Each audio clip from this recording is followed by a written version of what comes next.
MU dan Liverpool memantau Gonçalo Inácio jelang bursa transfer musim panas. Klausul pelepasannya bernilai 60 juta euro. United mendiskusikan secara internal berapa nama bek. Mereka ingin mendatangkan setidaknya satu bek tengah non-kidal, menurut Fabrizio Romano. Pemain asal Portugal ini adalah bek yang sangat bagus dalam bermain bola, dan tentunya cocok dengan kriteria bek tengah modern. Bek jangkung ini memiliki statistik perkembangan bola yang luar biasa, dan kemampuan bertahan yang patut dipuji. United kesulitan selama musim lalu di bawah asuhan Erik ten Hag, di mana cedera yang melanda musim memaksa Manchester United untuk mencoba banyak pasangan bek tengah yang berbeda.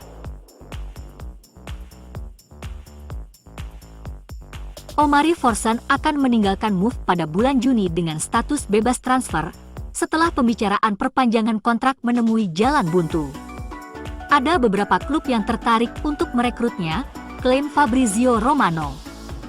Forsan menjadi pemain ke-249 yang lolos dari Akademi Bergengsi Setan Merah, Carrington, ke skuad senior putra.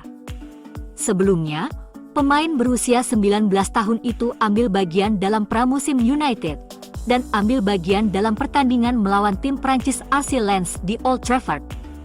Pada musim 2023-24 yang baru saja berakhir, ia hanya tampil 4 kali di Premier League atau 68 menit bermain di kompetisi papan atas. Dia berhasil membuat 1 assist pada waktu itu. United melakukan upaya untuk mempertahankan Forsan dan mengamankan masa depan jangka panjangnya, tetapi penyerang tersebut berulang kali menolak tawaran kontrak klub. Gelandang Aston Villa Douglas Luiz diinginkan oleh sejumlah klub terbesar Eropa musim panas ini, tetapi pemain Brasil itu tidak akan dibanderol dengan harga murah.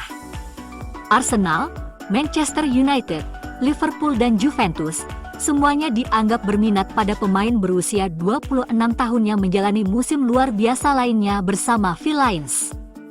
Luiz telah berada di Villa Park sejak 2019 dan sangat konsisten sejak itu, membuat lebih dari 200 penampilan untuk klub di semua kompetisi. Menurut laporan Calcio Mercato, klub West Midlands akan meminta sekitar 70 juta euro untuk berpisah dengan pemain internasional Brasil itu. Sebuah pengakuan dilontarkan Nordin Amrabat, kakak pemain MU, Sofyan Amrabat. Menurutnya, Casemiro tidak cedera untuk laga final Piala FA. Ia mengetahui bahwa ia tidak akan bermain sebagai starter, dengan Erik ten Hag memutuskan untuk memainkan Sofyan. Jadi, ia berpikir bahwa ia akan duduk di tribun saja kalau begitu. Ia sebenarnya bugar untuk bermain. Dengan ketidakhadirannya, Setan Merah meraih kemenangan mengejutkan atas rival mereka Manchester City untuk memenangkan trofi dan mengamankan tempat mereka di Eropa untuk musim depan. Setelah pertandingan dilaporkan bahwa Casemiro terluka oleh keputusan ten Hag. Pengakuan mantan pemain Watford, Nordin Amrabat, hanya akan menambah bahan bakar spekulasi mengenai masa depan Casemiro. Apakah itu terletak di Old Trafford atau tidak? Dia telah dikaitkan dengan kepindahan musim panas dari klub, dengan 3 klub dari Arab Saudi tertarik untuk mengamankan jasanya. Al Nassr, Al Ahly, dan Al-Qasidi dikabarkan bersaing untuk mendapatkan tanda tangannya, dan kabarnya akan kembali lagi untuk merekrutnya pada musim panas ini. Awal masa pemerintahan Sir Jim Ratcliffe di MU dikecam para fans. Review musim yang diadakan Ineos dianggap terlalu lama dan mempengaruhi tim. Ada kesalahpahaman tentang review di Manchester United, tapi beberapa pemikiran mendasari hal itu. Sir Jim Ratcliffe tidak pernah secara terbuka menyatakan bahwa posisi Erik ten Hag dalam bahaya. Dia adalah miliarder berusia 71 tahun yang tidak peduli untuk menyenangkan media. Dia tidak bersenandung dan mengoceh di ruang rapat. Tampak jelas bahwa kelompok Ineos mengambil pandangan holistik terhadap situasi ini, karena ada hal-hal lain yang muncul bersamaan dengan diskusi manajer. MU tiba-tiba mencari bek tengah berkaki kiri, tertarik pada Kudus, Cunha dan sebagainya. Apa yang berubah dalam 3 minggu terakhir? Apakah karena mempertahankan ETH kembali menjadi pilihan? Apa mereka mempertahankan ETH, dan kemudian apa yang dia perlukan agar sukses? Apa yang harus diubah jika memilih Southgate? Tuchel sangat diragukan, karena ia orang Jerman, tapi siapa yang tahu? Dalam kombinasi dengan ini, apa tanggung jawab berada? Ashworth? Jason Wilcox? Bagaimana seharusnya klub bermain? Haruskah kita membalikkan posisi fullback? Peran apa yang seharusnya dimiliki striker? 2 pivot atau 1 saja? Semua ini wajar dan harus diselesaikan, namun juga sedikit memprihatinkan. Mengapa? Karena beberapa alasan. Orang-orang baru di klub mempunyai ego dan menginginkan kendali. Setiap orang dalam perannya masing-masing dan ingin mengarahkan segala sesuatunya ke arah yang sesuai untuk mereka. Namun, hanya Jason Wilcox yang pernah bermain sepak bola di level tinggi. Dalam peran eksekutif, hanya Dan Ashworth yang pernah menjadi direktur sepak bola atau direktur olahraga selama 1,5 tahun di level tertinggi untuk Newcastle. Setelah memiliki peran yang cukup terbatas sebagai direktur teknik untuk Brighton, Jason Wilcox adalah direktur Akademi City dan kemudian menjadi DOF untuk Southampton selama setahun. Glenn bukanlah orang yang sepak bola, tidak pernah menjadi apapun selain CEO. Dia tentu saja masih bisa menjadi hebat dan berharga. Siapa yang mengambil sudut pandang manajer dalam diskusi ini? Tanpa keraguan, dalam sepak bola elit, dalam kondisi tertentu, lebih baik bersabar. Dan dalam kondisi lain, lebih baik bersikap tegas dan bertindak. Bisa jadi Ineos mengambil langkah pertama, yaitu bersabar.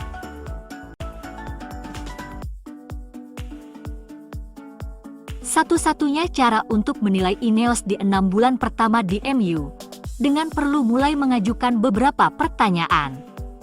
Solskjaer tidak berpikir dia bisa mengelola klub sepak bola.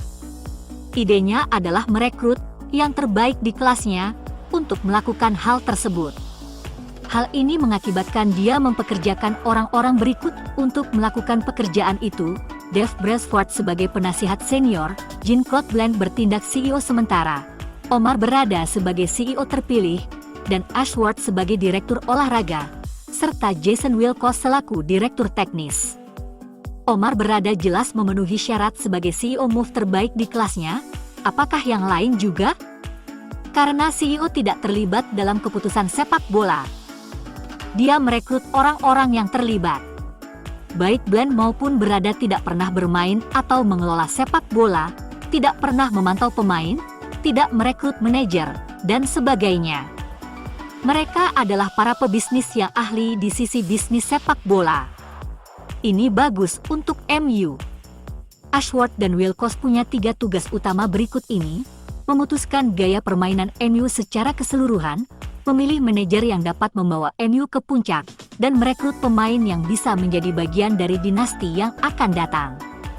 Jadi, apa yang telah dilakukan orang-orang di atas dalam karir mereka sehingga mereka cocok untuk mencapai posisinya? CV Ashworth mencakup bekerja dengan pengembangan elit untuk FA. Dia jelas seorang organisator yang baik. Di Brighton dia adalah direktur teknis.